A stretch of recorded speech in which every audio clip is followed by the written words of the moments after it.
Republican leaders mostly silent over Donald Trump's call to suspend the Constitution. Washington, as party leaders remained silent, a few Republicans on Sunday rejected Donald Trump's extraordinary suggestion for termination of the U.S. Constitution and his installation as president. "This is what kills my party right now," said former New Jersey Governor Chris Christie, a Republican who is considering a 2024 presidential campaign against Trump and spoke on ABC's This Week. Mike Lawler, an incoming House Republican from New York, told CNN's State of the Union that obviously, "I don't support Trump's demands, and that the Constitution exists to protect the rights of every American." Lawler and others suggested that Trump needs to get past his 2020 election loss to President Joe Biden. "I think the former president would be well advised to focus on the future, if he is going to run for president again." Higher-ranking Republicans remained silent, while Democrats and others condemned what some described as a call for dictatorship. Trump's demand came in the wake of a report from Twitter, authorized by new owner Elon Musk, about its handling of the Hunter Biden laptop story during the 2020 campaign.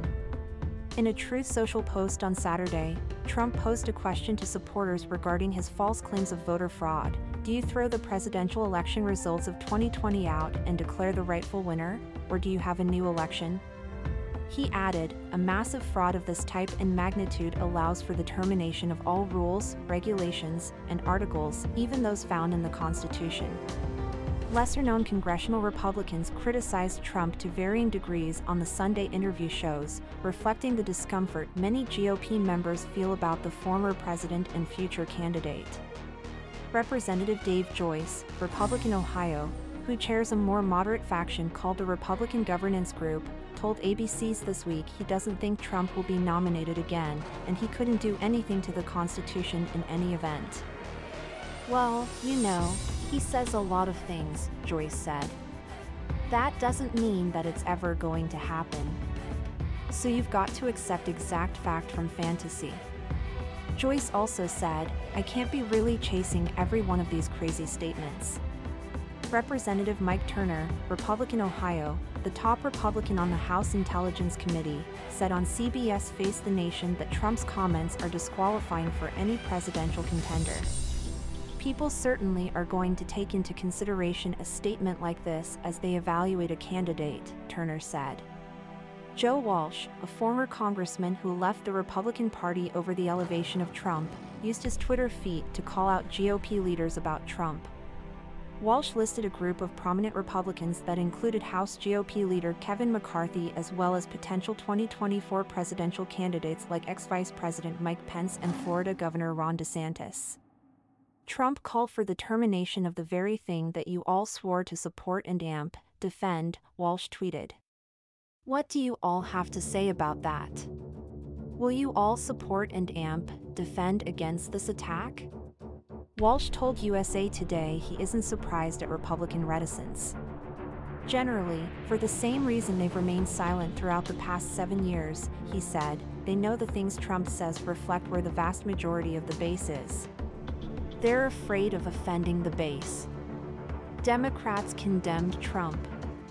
The Biden White House put out a statement that said attacking the Constitution and all it stands for is anathema to the soul of our nation and should be universally condemned. "You can not only love America when you win." Representative Don Beyer, Democrat Virginia, said Trump has openly declared himself an enemy of the Constitution and Republicans must repudiate him. Some of the Republicans who spoke out noted that Trump's attack on the Constitution came little more than a week after the former president hosted a dinner with white supremacist Nick Fuentes and rapper Kanye West, who goes by the name Ye. Ye was suspended from Twitter for making anti-Semitic statements and last week gave an interview in which he praised Adolf Hitler. In his ABC appearance, Christie said Trump's announcement of his 2024 candidacy has been uninspiring so far.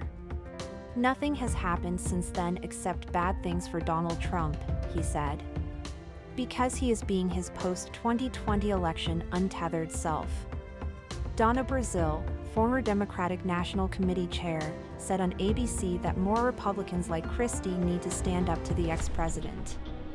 "Without a backbone, Donald Trump is going to continue to pull the strings in the Republican Party, and he's going to continue to be the face of the Republican Party, she said. And only a toxic dictator, a would-be dictator, would say, "We got to suspend the Constitution."